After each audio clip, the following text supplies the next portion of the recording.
سخت سردی کے دنوں میں رمضان المبارک کی 13 تاریخ سحری کے وقت میری پیدائش ہوئی۔ یہ ہمارے آبائی قدیمی گھر کا وہ کمرہ تھا جس کے بارے میں واضح یقین تھا کہ یہاں نیک صالح جنات کا وجود ہے جو کہ ہر وقت ذکر و اعمال اور وظائف کرتے رہتے ہیں۔ شعور سے قبل بس اتنا یاد ہے کہ کچھ باپردہ خواتین اور صالح شکل بزرگ مجھے بہلاتے، مجھ سے کھیلتے، مجھے میٹھی اور لذیذ چیزیں کھلاتے۔ بعض اوقات والدہ محترمہ خود حیران ہو جاتی کہ یہ دودھ نہیں پیتا کیونکہ پیٹ پہلے سے بھرا ہوا ہوتا تھا۔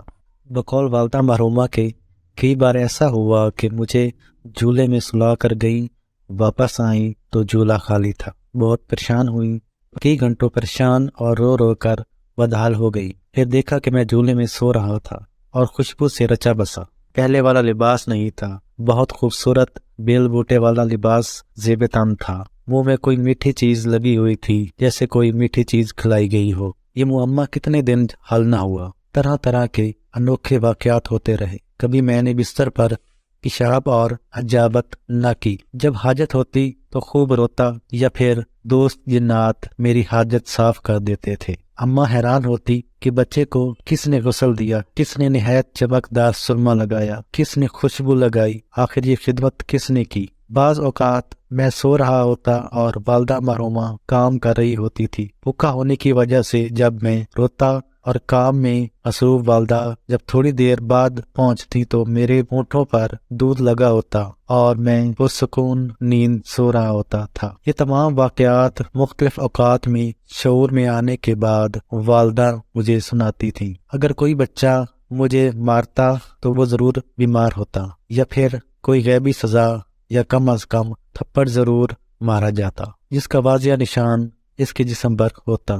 اگر مجھے کوئی جھڑکتا حتیٰ کہ محبت میں بھی تو اس کا کوئی نہ کوئی نقصان ہوتا۔ پھر خواب میں اسے کہا جاتا کہ تم نے ہمارے دوست کو مارا تھا اس لیے تمہارا یہ نقصان ہوا یا سزا ملی۔ والدہ بتاتی ہیں کہ ایک بار ایک قریبی رشتہ دار مجھے اپنے گھر محبت سے اٹھا کر لے گئے۔ پہلے تو میں خوشی خوشی چلا گیا، پھر رونا شروع کر دیا۔ ظاہر ہے بچے کو ماں نظر نہ آئے تو وہ ضرور روتا ہے۔ جب زیادہ رویا تو تھوڑی دیر میں بچہ غائب تھا اور ان لوگوں کو نظر نہ آیا۔ اب وہ پریشان کہ ہم بچے کی ماں کو کیا جواب دیں گے۔ ڈھونڈتے ڈھونڈتے پریشان ہو گئے لیکن بچہ نہ ملا۔ پریشان حال میرے گھر پہنچے تو میں خوش خرم کھیل رہا تھا۔ وہ حیران کہ 3 گلی دور یہ چند سالوں کا بچہ کیسے چل کر آ گیا۔ چونکہ والدہ کو کئی بار خواب میں اور ظاہر طور پر وہ صالح جن جنہیں میں حاجی صاحب کہتا تھا بچے سے محبت اور خدمت کا بتا چکے تھے۔ والدہ فوراً سمجھ گئیں اور بات کو گول کر گئیں۔ مزید بچپن کے واقعات تحریر کے دوران بتاتا رہوں گا جو کہ میں نے والدہ مرحومہ سے سنے اور بعد میں خود مجھے نظر آئے اور اب تک آ رہے ہیں۔ میں ابھی 8ویں جماعت میں پڑھتا تھا کہ ایک رات حاجی صاحب نے آ کر مجھے پیار سے جگایا اور فرمایا چلو میرے ساتھ۔ پھر حاجی صاحب کی نورانی شکل یک بدل گئی اور وہ ایک ایسے خوبصورت پرندے کی شکل میں تبدیل ہو گئے جس کے پر اتنے لمبے شاید کسی بڑے جہاز کے پروں سے بھی زیادہ۔ میں ان کی گردن پر پروں سے پکڑ کر بیٹھ گیا۔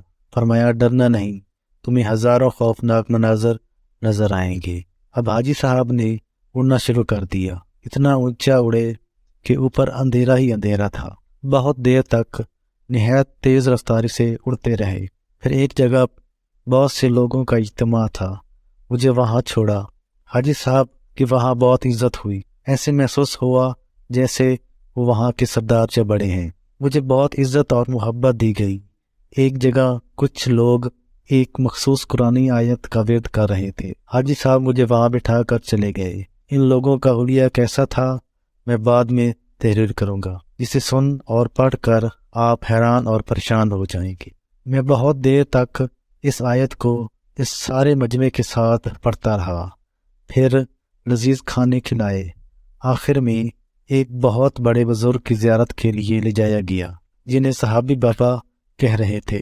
بعد میں پتہ چلا کہ حضور اقدس صلی اللہ علیہ وسلم کے صحابی رضی اللہ عنہ ہیں، اور اب تک بھی ان کی شفقت، محبت اور فیضان مجھ پر ہے۔ انہوں نے سر پر ہاتھ پھیرا اور دعا دی، پھر فرمایا، یہ قرآنی آیت کی تفسیر تمہیں ہدیہ کرتا ہوں، جب بھی مجھے بلانا ہے سانس روک کر اسے پڑھنا شروع کر دو، اور صبر ہی میں اس کا ثواب مجھے بخشو، میں اسی وقت حاضر ہوں گا۔ پھر وہاں اور کئی حیرت انگیز واقعات ہوئے جو میں آئندہ اقساط میں بتاؤں گا انشاءاللہ۔ اس آیت کا پہلا تجربہ اس ملاقات کے چند دنوں بعد میں نے یوں کیا کہ 8ویں جماعت کا رزلٹ آیا، بورڈ کے دفتر سے گزٹ چند لوگ لائے اور رقم لے کر رزلٹ دیتے۔ رقم بھی میرے لیے کوئی مسئلہ نہیں تھا کہ میں ایک مالدار باپ کا بیٹا تھا، لیکن بڑا ہجوم کہ میں صبح 9 بجے کا گیا ہوا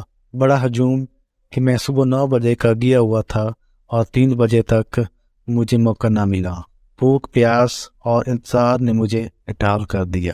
اچانک صحابی بابا کی آیت یاد آئی۔ میں نے اس ہجوم میں کھڑے ہو کر وہی آیت سانس روک کر پڑھی اور اس کا ثواب صحابی بابا کو ہدیہ کر دیا۔